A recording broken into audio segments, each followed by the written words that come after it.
The human body is a miserable bastard because it self-cannibalizes its own vitality. It feeds upon its own energy extraction.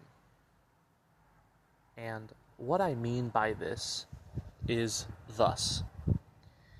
If you do an experiment, as I have done, where you completely deny everything that your flesh wants, just to see how it would react, you will see that it will go mad and protest violently against you.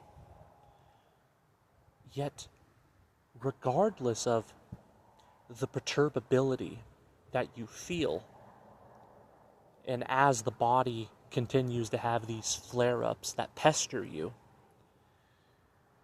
you realize that you are more energetic, and your feeling that was once contentment at best actually has a tendency to go up to overall well-being,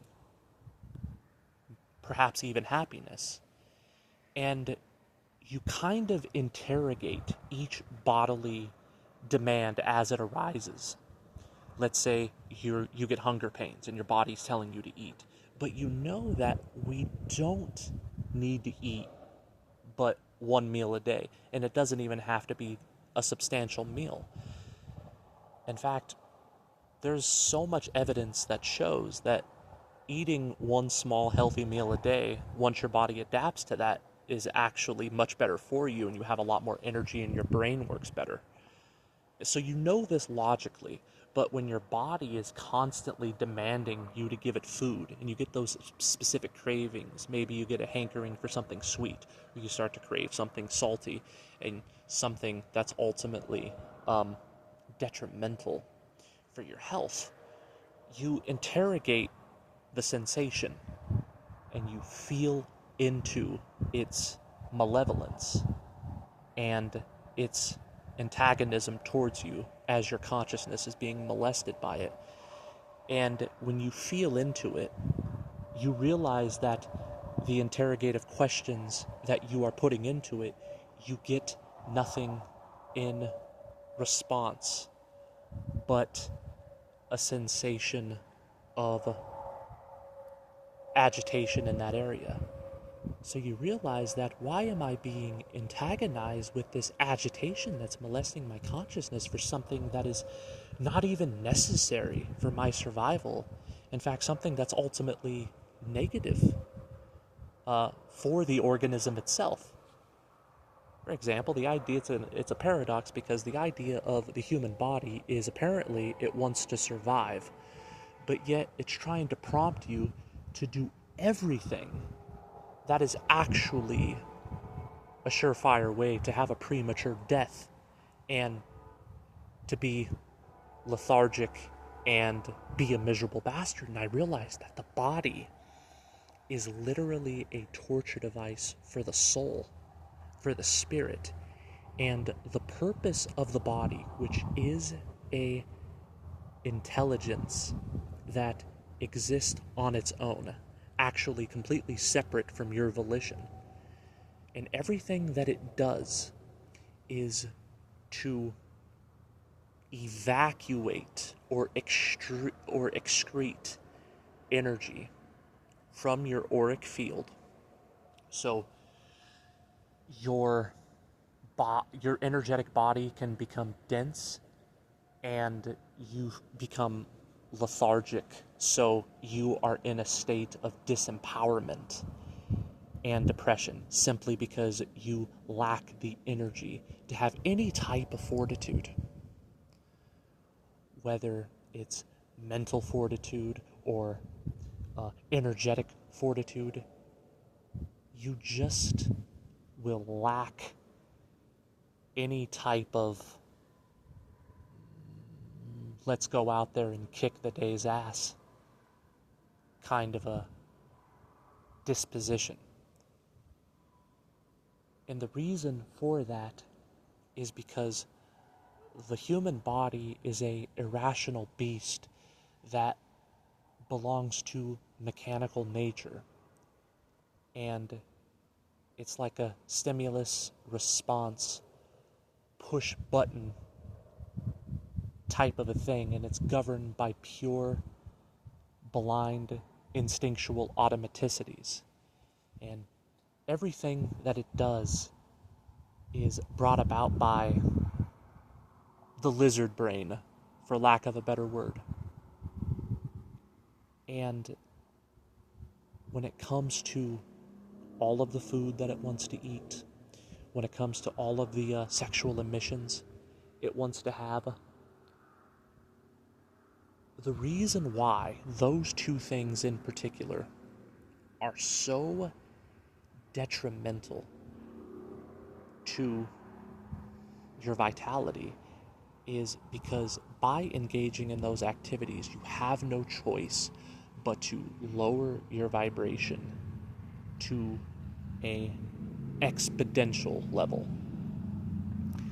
If you don't believe me, be in a fasted state, as I have been for a long time.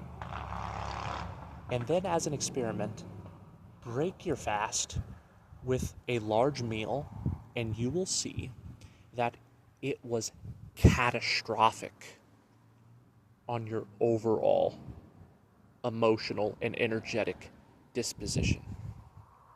And now you're going to feel semi-sickly and lethargic for the rest of the day. And it's the same with sexual emissions. Go a whole month without having one, and then have 10 consecutive emissions in the time duration of several days, and I want you to compare how much better you felt versus being without it. So it's funny because they say that you need to have emissions because that is for the perpetuation of the species, and you need to eat because you have to do that for your survival.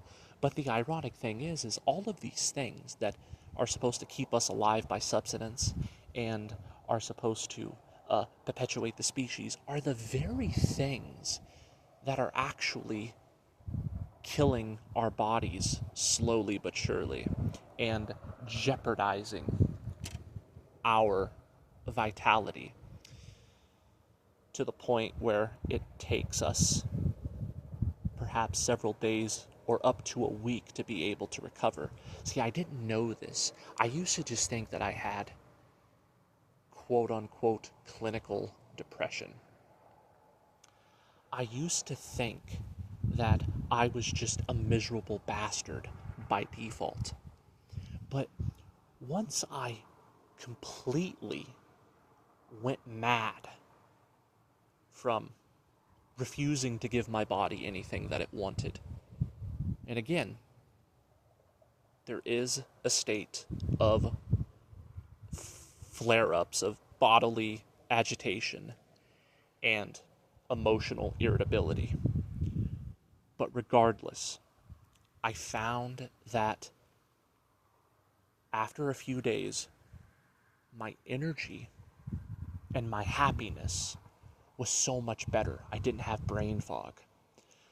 Ideas were sharper. I became more intellectual and articulate, and every type of positive thing that you could think of. Better social skills.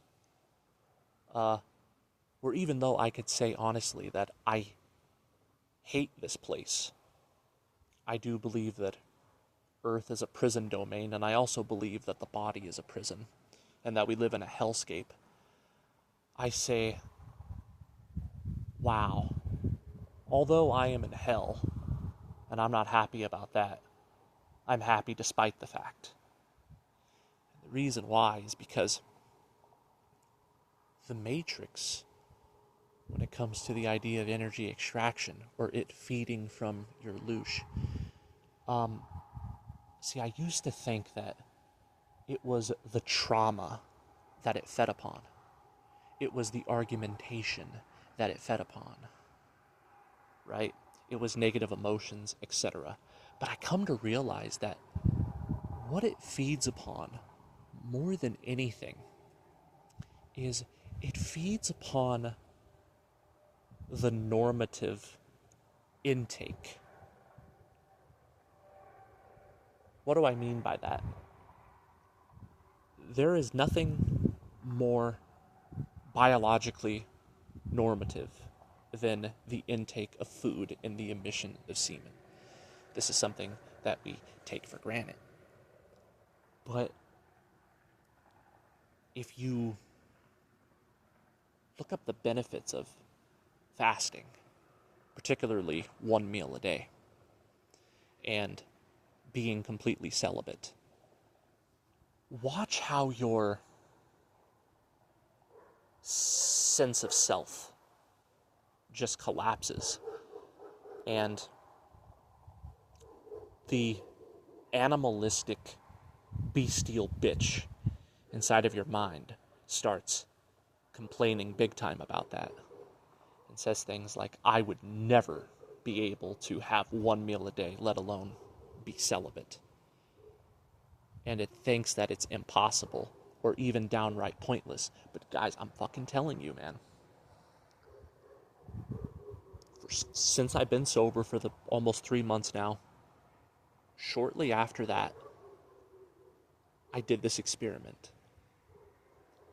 I said, with an act of my will, I am going to deliberate full-heartedly insofar as denying the lowercase will that belongs to the body that has put me in bondage for all of these years. I said, if I can destroy alcoholism, I might as well destroy everything that it wants. Because all of the things that it wants seems to have caused me to become a fat fuck, and has caused me to become a porn addict, quite frankly. And I decided, like, I'm gonna say, fuck this body, and reject it entirely. And it doesn't even sound healthy, okay? It sounds like, bro, you have to embrace the fact that you're human and you have human needs. But I changed my consideration and I said, I actually don't need anything that my body tells me I need. For example, you could go the rest of your life without having an emission and you will actually be better off for it.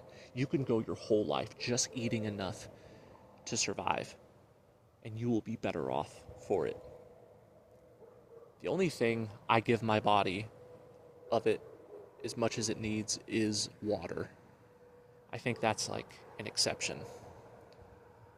But other than that, when my body, even when it wants to, because it's not able to feed from my lethargy anymore, because I refuse to eat food, which obliterates your consciousness. And I understand that sounds kind of retarded. Like, I thought the same thing. Like, not busting a nut, not eating food. But I'm telling you, you will see that your body is going to violently protest with vehement vitriol against you.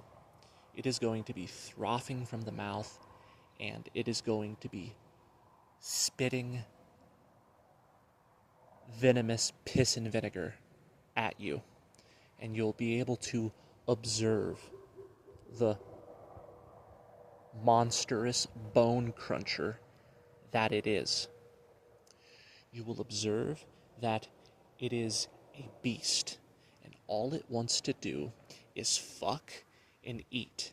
It is a disgusting animal that is ultimately no better than a wild, stray fucking dog. It is ultimately no better than any other beast of burden upon the eyes of God when it looks down upon the terrible hellscape that it created. And that voice inside of your head that tries to justify this sort of behavior as this is just normal and healthy for humans. What are you talking about? This is unscientific, bro. This is just nonsensical. That voice is just putting those thoughts into your head because it wants you to think that it's normal to eat the bullshit that you eat for as many times of day that you do, and thinks it's normal, like, oh, I'm not a degenerate because I don't fucking jerk off, I don't look at porn, I fuck my wife, it doesn't matter. The sexual emission is a sexual emission, right? And don't even fall into that, oh, I'm just going to edge trap, because I tried that and that never fucking works. You just walk around sexually frustrated with blue balls and you're eventually going to bust a nut. And when you bust one, you're going to bust 10 consecutive nuts. And it's not going to be fun. You're going to wake up the next day feeling like you're hungover. This is what happens, right? Edging doesn't work. I said, I consider the flesh to be a torture device for my spirit. And it is either the body is going to enslave me, or I'm going to make the body my bitch, and I'm going to mortify it. I created a black and white paradigm. I created a Zoroastrian / Gnostic dualistic proposition of complete hatred and vilification of matter, especially the flesh of my body and all of its disgusting, filthy desires. And I said, you are my enemy. And I started to have those thoughts that were trying to get me to give in to all of these desires. And I said, you are my eternal enemy. I give you nothing. And I saw that inside I began to go mad. And this is a different type of madness. It's the most insidious type, where you could function in society with a smile on your face, and everybody will think that you're just in a normal, everyday mood, but on the inside, you're seething like a worm on a hook. You feel kind of squirmy and crawly on the inside. And you get this sickly, animalistic agitation that sometimes doesn't even speak. It's that primordial emotion that says, give me what I want, which is primarily food and sex. And all of the other things, give me what I want. If you don't find something that makes you angry, it will want you to go out of your way to try to find something because it likes that sensation. It loves it when you're angry. It loves it when you're lustful. It loves it when you belittle somebody else to make yourself feel good. It loves it when you become jealous. And I used to struggle with these things, but now that it's been approximately a month without giving in to these things, and I mean mortification, I mean sometimes I will just eat white rice and I'll cook chicken and I'll take the skin off just because I know I'll like it too much if I had it with the skin on, and just have it just eat something just bland and simple, just rice and chicken, no seasoning, no salt and pepper. I mean, I put salt in my water for electrolytes, and just eat that. And to be honest with you, the fact that when it comes to the carnality of being carnivorous, I mean, it's right there in the word. That is something that is extremely matrixy. But that's a battle I'm going to fight for another day, because I talked about it in my videos before. I've tried that vegan, vegetarian shit, and my health suffered because of it. What I'm thinking about doing is actually attending farmers markets and just trying a vegetarian experiment where I'll get raw milk and eggs and do that and just see how I feel after that. Because that's another thing I despise about being in these horrible human bodies, is they are, at least for me, they operate much more optimal when you are carnivorous versus a salary stick connoisseur. Because I tried that shit. And I'm thinking about going back to the vegetarianism. Actually, I was never a vegetarian, but I was thinking about going back to that just as an experiment. Because everything that this body does is just... See, that's the thing. Hatred should be internalized. I used to think that anger and hatred was something that should have been externalized towards individual objects and phenomena that I believed was worthy of my hatred. And I would just do it both in theory and in practice and be like, I despise that person and that thing and that particular event that's happening. What I've learned to do is I've learned to actually embrace self-hatred. But when I say self-hatred, I don't mean hating the higher aspects of yourself. I mean hating the parts of yourself that are human, all too human. The parts of yourself that are gluttonous and slothful and petty.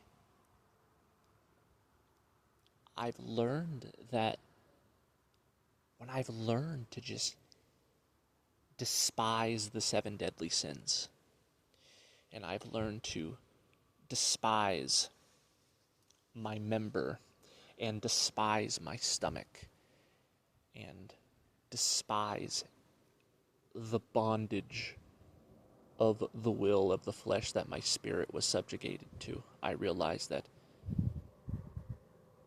pleasure is the root of all evil, and the true enemy was your own ego and your own flesh this whole fucking time.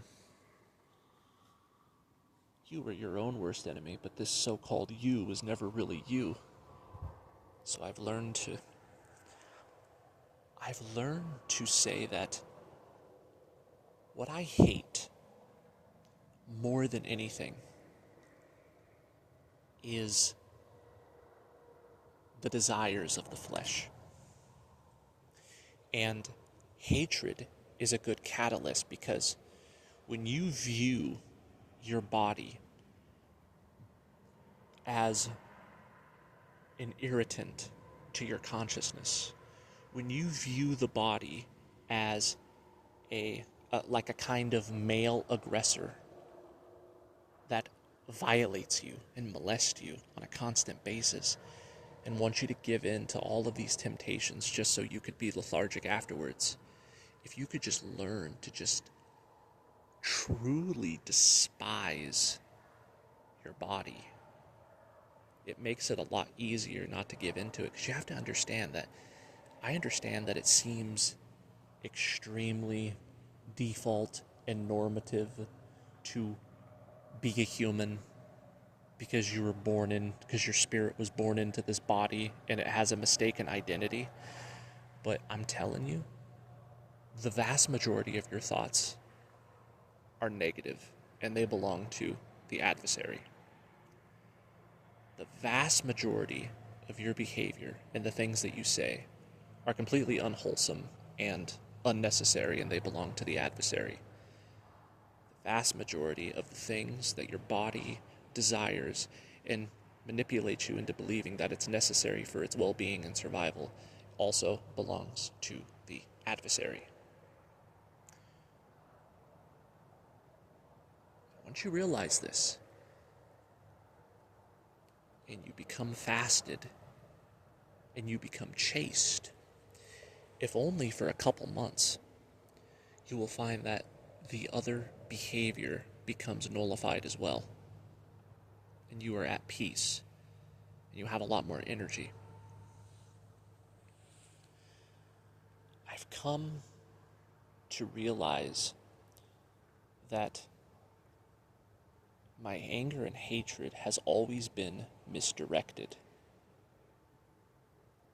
It was always like an antagonistic finger that I would point outward. But as soon as I turned that motherfucker back at myself, man, that was one of the best things I ever did. And it's those simpleties that you think are neutral/normative that is actually what's most detrimental. We are in a state of catastrophic debilitation because the body wants to do everything in its power to lower your vibration so you are in a state of being practically psychologically handicapped, and especially spiritually handicapped. If you look at all of the things that the body wants, it says, give me alcohol, give me cigarettes, give me sex, give me cheeseburgers, give me candy, give me potato chips, give me. Constantly.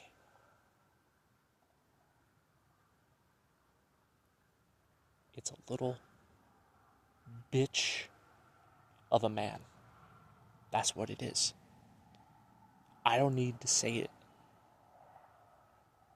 because it would be a compromisation of your integrity if any other man but yourself to yourself was to inform you of that. I'm just telling you what I did. I said that the flesh and the ego was both subhuman and inhuman and just an overall bitch of a man. And I didn't feel like I compromised my integrity by doing so.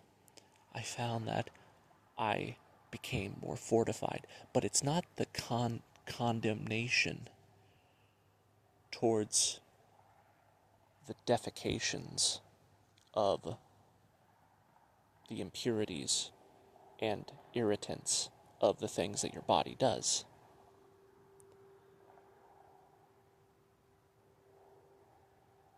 What it is the actual benefit that you receive by not giving in to them in the long run. But being condemnatory towards its excremental behavior,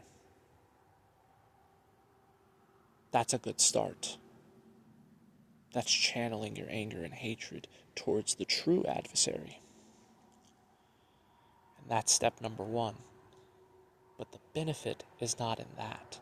The benefit is seeing the difference in several months down the road once you refuse to give in to your body. So I guess basically what I'm suggesting is to to become a monk of sorts.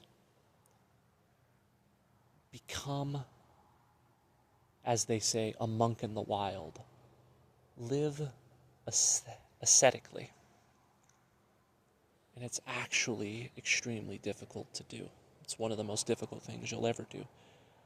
But once you fall and get back up, you will discover that, wow, for the 1 to 2 weeks that I manage not to have an orgasm and not to eat anything but one small healthy meal a day, wow, I felt, even though my body was protesting and making me miserable, I felt so much better. Despite the intrusion of the perturbability of the flesh, I had so much more energy. See, that's the key word. You had so much more energy. But most people in the Western world, many of them don't even know what it's like to miss a meal, let alone go 48 hours without having an emission.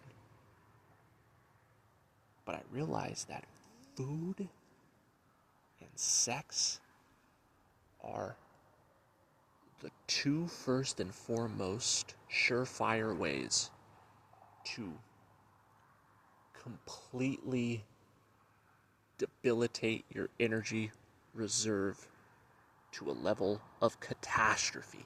It's amazing. You see it every day.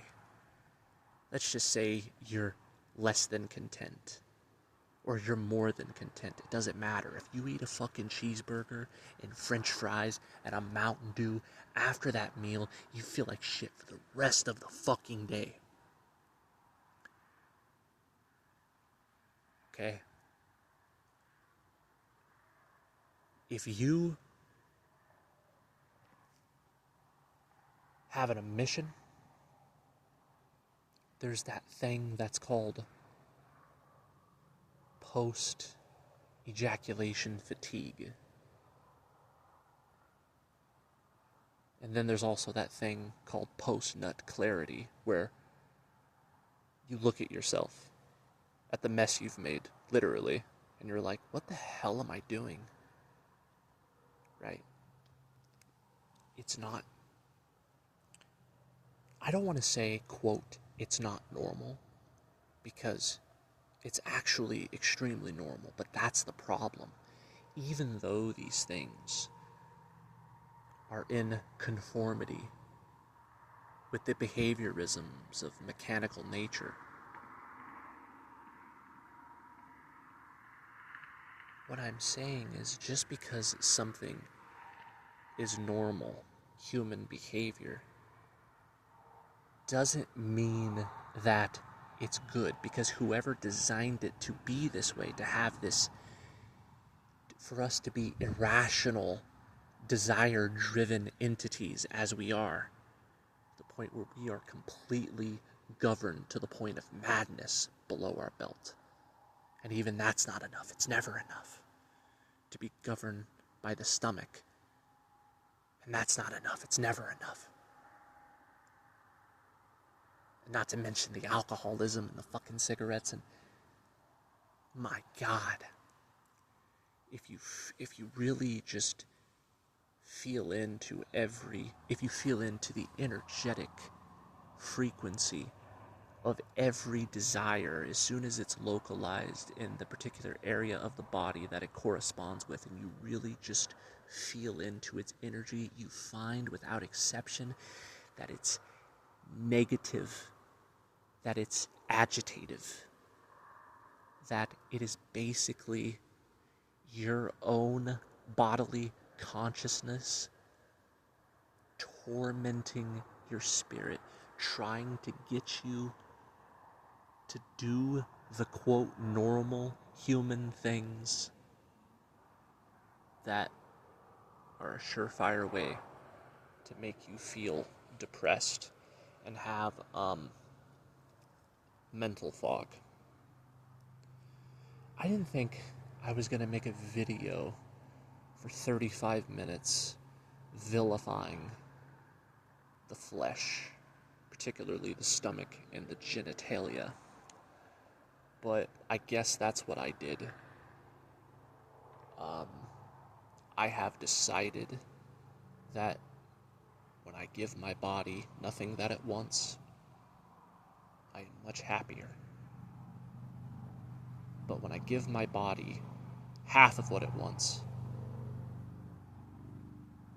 let alone everything that it wants, to the degree that I give it what it wants is to the degree that I'm a miserable bastard. And I always thought, I never concluded that you're a miserable bastard because you're an alcoholic. Well, actually, that one was kind of obvious, but when I was sober, for the little bit of time I was before I would relapse, I never thought, you're a miserable bastard because you ate breakfast this morning. Or you're a miserable bastard because you busted a nut before you went to sleep to make you sleep better. Right? That's another thing.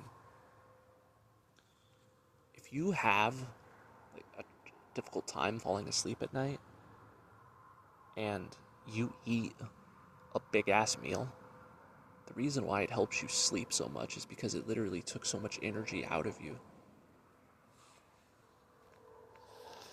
It is not melodramatization or even an understatement in the slightest to say that the most spiritually detrimental thing that you can do to debilitate you the most is have an orgasm and eat more than is necessary, which apparently isn't that much. Like, we only fucking require like one small meal a day, and that's it.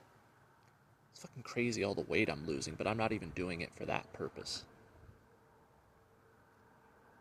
See, I weighed like 285 pounds. Now I'm down to like 242. That's the thing. We don't really need that much food because our body, being the survival-centric, self-cannibalizing beast that it is. Hey, it's efficient though. Is that it literally eats itself, particularly the fatty tissues. People have this idea like, oh, it's going to eat my muscles. Only if you like legitimately starve yourself, which isn't what I'm recommending. Because we're all melodramatic in first world countries. We're like, oh, I'm gonna wither away to nothing if I skip a fucking meal. But nah, man, the body is a very sufficient survival machine, even though ironically it wants you to do all of the things that are actually detrimental for its survival. But what it does is literally feeds upon the fatty flesh of your own tissues. It is self-cannibalistic in two ways. It's self-cannibalistic insofar as feeding upon the pleasures of you excreting energy. And if you refuse to do that, it also will quite literally feed upon your insides, particularly the fat. And if you meditate on that, you come to the conclusion that the body is self-cannibalistic in more than one way. And it really goes to show just how depraved the Creator is for causing the creatures within its creation to just suffer so unnecessarily in pursuit of food and in pursuit of sex, just for the perpetuation of the species, just for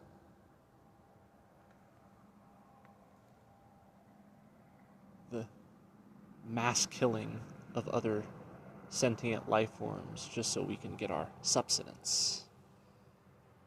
It is so fucking repugnant. It is so fucking grotesque. It is just vomitous in every way that you want to look at it. I spit at you. Okay? Not you, the listener, but the creator, the creation, and its fucking creatures. Because the way this shit's designed is just really fucked in the head.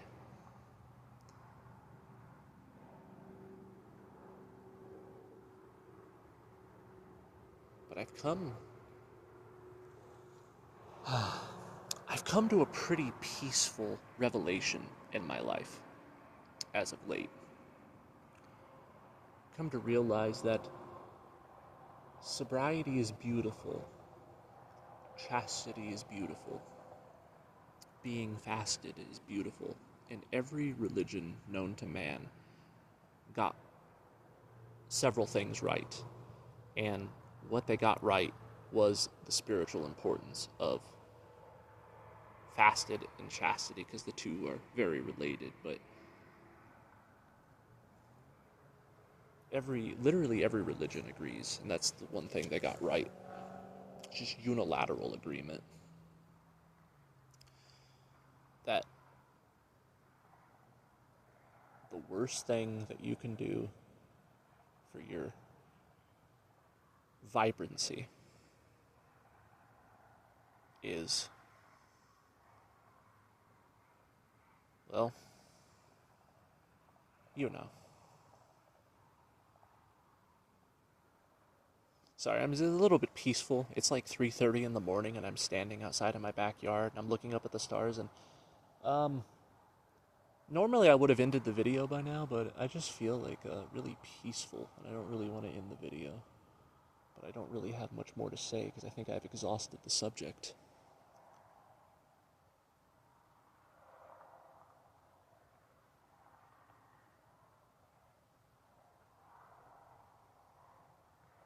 Yeah, I guess we're done here, guys.